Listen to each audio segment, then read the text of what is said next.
Abbaan qabeenyaa sababa lubbuun hin jirreef lakkoofsa herregaa cufaa ta'ee taa'e tokko hooggansa obbo Suyyum Taaffaseetiin lakkoofsa herregaa dhuunfaatti dabarsuuf yaaliin isaan taasisaa turan qabeenya biyyaa saamuuf yaalii taasifame waan ta'eef harkaaf harkatti to'annoo siistamii baankii biyyoolessaatiin qabamuu isaaniitiin yakki kunis bu'uura labsii yakkoota malaammaltummaa irratti tumame lakkoofsa 881 muraa 2007 keewwata 9 fi A akkasuma 2 jalatti tumamee darbuu isaaniitiin yakkamaa ta'anii waan argamaniif dhaddacha ariifachiisaa ooliin himatamtoota sadan irratti adabbii waggaa 6 murtaa'eera.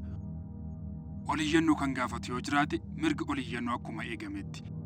Galmeen cufameera gara mana galmeetti haa deebi'u.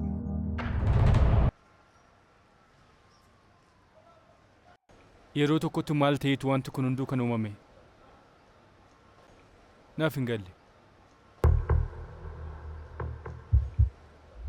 Jireenya kanarra fooyya'aa ta'e isiniif mala jedhee yaadeetanii. Atis hiriyoota keetii gadi taatee. Abbaa koo barnoota sanaaf jetteetii?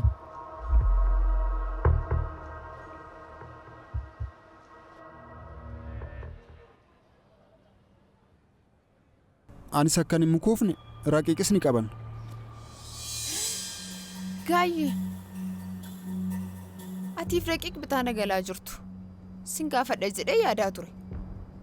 Yeroo kaan irraa kan adda ta'e walitti dhufeenya adda ta'e qofaa ishee argachuuf yaaluu